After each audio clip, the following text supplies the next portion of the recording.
I knew the film first, and I, like many people, became an instant admirer of it.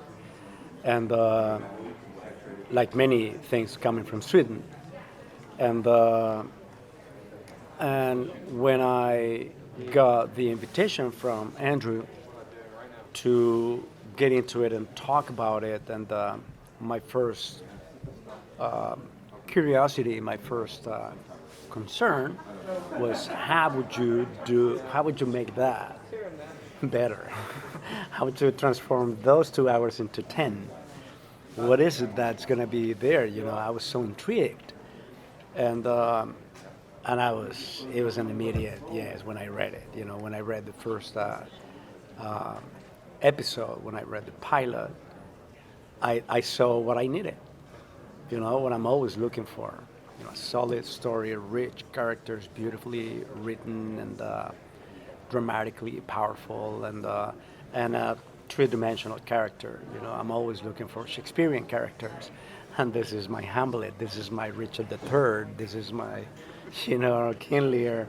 This is everything there. It is quite a ride, and of course then TV is like a really weird beast because it's like a leap of faith. Because all you know to say yes to a project is 60 pages.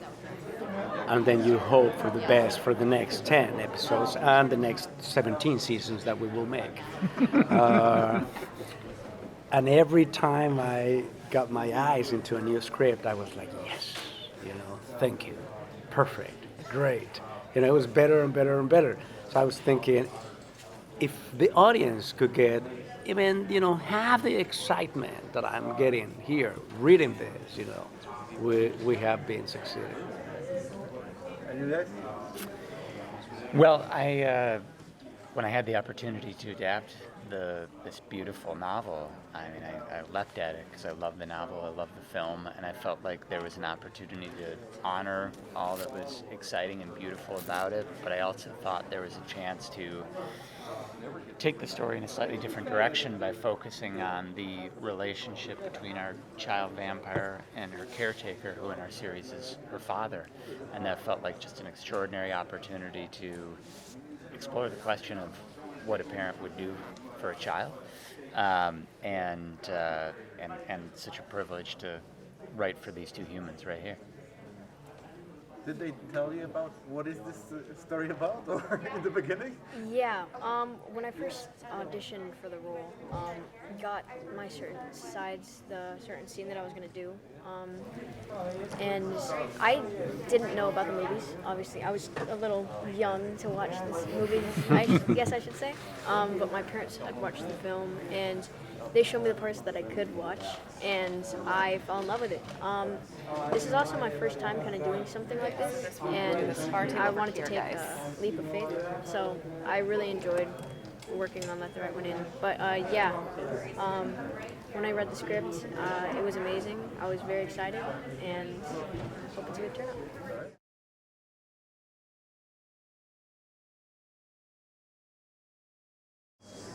This is a story for everybody. Whoever have ever been rejected somehow in any way because you're different, because you look different, or because you sound different. This is a series for you. You should watch Let the Right One In because it focuses more so on the dark, harshful truths, brutal truths of being a vampire, not of the fun, not like Vampire Diaries, whatever else you would see or read. It's a whole different genre and a whole different way of looking at being a vampire and the struggles that everybody goes through. And I think you can learn a lot from it. And I think, when I did pitch the show, the sort of bold aspiration of the show was to be one of the most terrifying things on TV and one of the most moving. And so I would invite people who love all the scares and thrills of a proper horror story, but one that at its center is a lot of emotion and love, and then is portrayed by some of the greatest actors alive. Here we have Oscar nominee and a Tony Award winner sitting. It's just the most extraordinary group of folks. So that's kind of that was the ambition of the show, and I think I hope it speaks to people that way.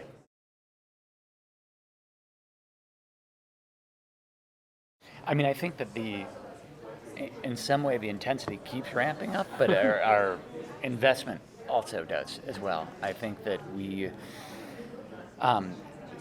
begin the story with a very simple way, which is his father and daughter, and a father who has never given up hope of finding a cure for his daughter and giving her life back. And from that simple premise, the story grows. It grows from the consequences of all the things that Demián's character does to keep his daughter alive. It grows from the consequences of some of the actions this creature here takes on her own behalf, but it also grows more complicated because of moments where characters reach out to one another, moments of unexpected compassion, of friendship, sort of breaking through the isolation and the loneliness of their condition and forging relationships that make life better and more fraught. And so from the very simple singular relationship, singular plot line, we see how the story radiates outward and the world gets bigger and other characters come into play, and you start to unveil mysteries of how this storyline is connected to this storyline. But it does keep getting more intense.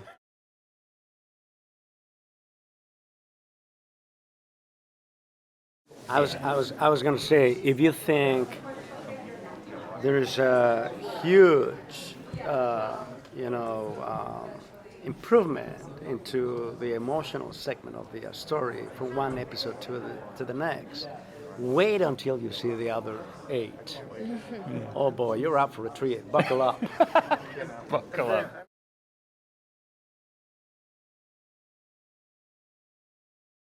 That is precisely one of the beautiful elements that I loved about the premise, because that alone is a wonderful thing that you have to carry within you, in your own soul. It's a big burden when you cross into a dark side, into such a dark territory like Mark has. And that is exactly what I mean by Shakespearean characters, because once you cross that line, everything becomes even more, challenging. And the stakes are higher and higher and higher and higher. And as you say, sometimes it's like a quicksand type of trap, and then you can't really do anything without, getting the risk of getting sink even deeper. And yes. You will see. I can't give any spoilers, but this is something that is always in Mark's psyche and soul. It is a big thing and there's a reason why this has been happening and evolving into more and more and more risk and more entrapment, and you will see exactly why if you're patient and you watch the rest of the. It's the love of for my daughter who keeps my hopes high, always. It doesn't matter if I'm fainting, if I'm hungry, if I'm cold, if I'm tired. As soon as I take a look at this beauty right here, I remember exactly what my duty is, and no one will stop me to keep her safe and alive and happy and healthy and well fed.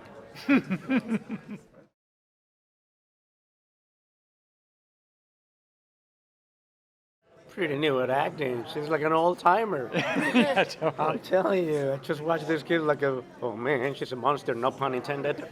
Oh man. Yeah, there's a lot to learn from this kid and Ian too. Yeah, but Demián was awesome to work with.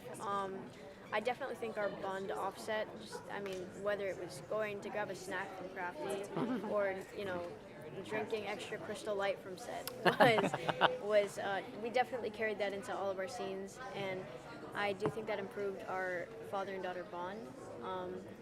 So yeah, there's a lot you can learn from him. So.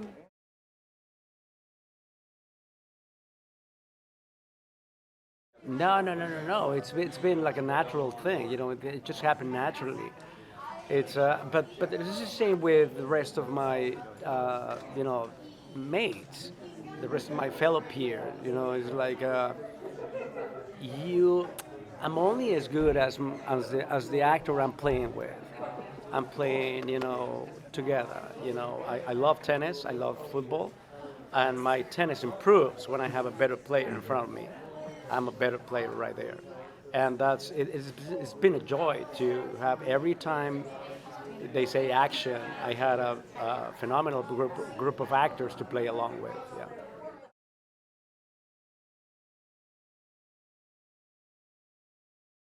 I think it allows for a larger scale of storytelling. Of course, the film is perfect as it is, but part of the reason it's 2 hours is because they're going to get caught in hour 3, right? And so we have a much larger playground to commit our crimes, to commit our sins. But I also think New York City offers a microcosm for this country and a microcosm for the world. And so when we're exploring questions of how we treat one another, how we can save one another, or conversely, how we can prey on one another, it's just sort of the perfect environment to explore those themes while also kind of opening the story up and yet preserving the beautiful winter world that is so essential to this story.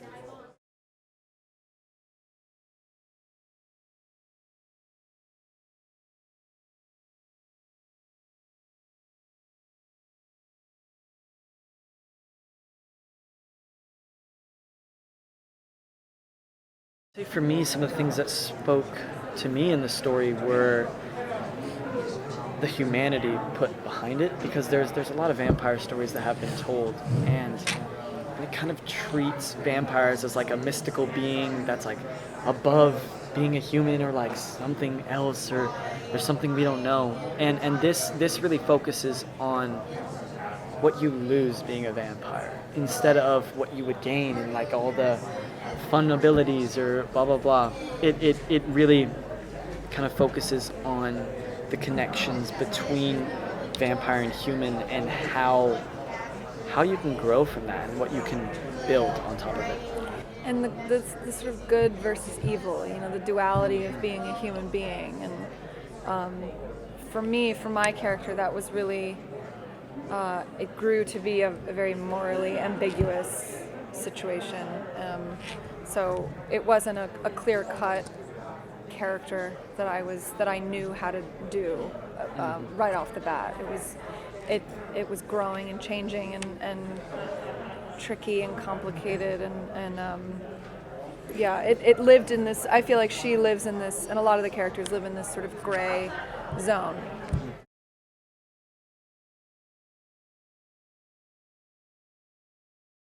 Sort of made it easier that it was in the matter of a few hours that she had, an hour, maybe half an hour, that she had to make this decision. That everything she thought was right and real and true in her life was in fact not. And seeing her make the decision to sacrifice everything she's worked for to completely shift and take over as a caretaker and as a finding a cure for him. Like, I think, that was really interesting. But I think that the fact that she only had a few hours to, she was literally thrown into it, gave her no choice. Because she just loves him so much. And like, I think for her, it's the only real love she's had in her life. She's estranged from her father. Her mother's gone. They really have a strong bond and friendship and love that to me felt like a no-brainer. Like, of course she's going to do this. Of course she's going to leave her life and dedicate everything to this one. But that comes at a cost, and you'll see it go throughout the season.